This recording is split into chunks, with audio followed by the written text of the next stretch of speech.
La commune de la semaine. La commune de la semaine. La commune de la semaine fait étape à Reipertswiller. Je suis en compagnie du maire Samuel Leichtweis. Bonjour. Bonjour. Vous êtes maire depuis juin 2020. Une entrée en matière un peu compliquée. Il a fallu du temps avant de voir la salle du conseil municipal. Oui, je dirais oui, parce que bon, on a vu le nouveau conseil municipal qui est en place actuellement. On a vu la salle, je dirais, au mois de mars-avril 2022. Parce que bon, à cause du Covid, donc à un moment donné, il fallait une plus grande salle. Donc, on était à la salle communale pendant presque 2 années. Et à peine on commence à sortir un peu de cette période, enfin on espère, qu'il y a d'autres problèmes qui s'accumulent, notamment pour les petits villages avec la hausse de l'énergie. Comment ça se passe là pour vous en ce moment? Ben, pour l'instant, on est encore dans un grand flou, sachant que le terrain de foot, lui, eux, ils ont un compteur jaune et là, le tarif, il est bloqué pendant 2 années. Heureusement, parce que je sais pas comment on pourrait survivre à cette hausse, sachant que le terrain de foot, il consomme presque autant d'énergie que la commune entière, avec les annexes. On ne connaît pas encore la suite. Si c'est les bonnes nouvelles, on a peut-être 15% de hausse, comme les particuliers aussi. Sinon, on attendra et puis on avisera en temps et en heure. À voir, donc on laisse les points de suspension. Il y a tout de même des projets. Demain, mardi, vous allez signer un document important, je crois, pour la commune. Oui, demain mardi, on va signer, on va acter un achat. Donc, on a opté pour acheter le Crédit Mutuel, l'ancien Crédit Mutuel, le local, pour plus tard, on ne sait pas encore trop, faire un local commercial. S'il y a des personnes qui sont intéressées, l'offre est toujours ouverte. Ah, c'est bien, là, c'est le moment où jamais on peut faire passer le message. Et pour ceux qui nous écoutent et qui n'ont pas l'image, on peut aussi dire que c'est en plein cœur du village avec la salle polyvalente à 2 pas. À 2 pas, oui, c'est ça. C'est ça. Bon, c'est un petit local qui fait 48 mètres carrés. La commune va encore investir quelques sous parce que bon, il faut quand même refaire les vitraux parce que bon, ils datent des années 80. Mise aux normes encore pour les handicapés. Rafraîchissement intérieur, isolation extérieure et puis après, ce sera parti. On sera au top pour la location. Je dirais début de l'année prochaine, on pourra démarrer pour une belle location. Vous l'avez évoqué avant dans une phrase, vous avez parlé des hameaux, parce que bien sûr, il y a Reipertswiller où est située la mairie, mais il y a les 3 hameaux qui font partie intégrante, bien sûr, du village. Vous pouvez un petit peu nous dresser le portrait de ces 3 lieux-dits? Bah oui, on a 3 hameaux, donc on va commencer par la Zeigmühle.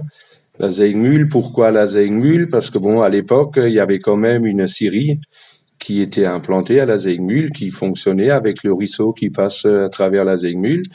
Et puis, si on va un peu plus loin, on arrive à Wildengut, qui est aussi un hameau de Reipertswiller et qui a une petite chapelle. Et si on monte un peu plus haut, là, on va être à la frontière avec la Lorraine. Et puis là, on va retrouver la Melch, qui, elle, a un bon restaurateur et qui s'appelle Bruno. Et le restaurant, c'est l'auberge à l'Arbre Vert, voilà. À l'Arbre Vert, vous l'avez dit, on est à la frontière avec le Beacherland. Avec le Beacherland. À une époque, les enfants de la Melch descendaient même à l'école à Mouteroux, si on remonte un peu plus loin en arrière. Mouteroux est à côté, Berenthal à côté, Althorn par la forêt, c'est pas loin. Vous avez, vous, en tant que maire, parfois des relations avec vos collègues? Ben oui, on a quelques relations avec le maire de Berenthal, à travers les Vosges du Nord. On l'a déjà connu avant parce que bon, Berenthal, il venait souvent sur la commune de Reipertswiller pour faire une fête avec le club de théâtre, qui était toujours bien investi à Berenthal. Donc eux, ça fait des années qu'ils venaient à Reipertswiller. Maintenant, apparemment, le club de théâtre, il n'existe plus, donc on les croise plus. D'accord, donc là, ici, c'est bien, il n'y a pas la guéguerre Alsace-Lorraine, ça reste folklorique, on s'entend bien, on reste dans les Vosges du Nord? Oui, on s'entend bien, mais bon, c'est toujours, on se chamaille quand même un petit peu avec la Lorraine. Bon, tant qu'il n'y a pas de douane mise en place à la Melch ou à la Kundschaft côté Berenthal, ce sera bon. Quels sont les autres projets peut-être un peu plus lointains, même si on a parlé bien sûr de ce flou budgétaire où on ne sait pas, peut-être à l'horizon deuxième partie de mandat? Ben bon, on avait beaucoup de projets en tête quand j'ai pris mon mandat en tant que maire. Avec la confession de foi, on avait quelques projets, mais bon, je sais pas si on aura le temps de tout réaliser.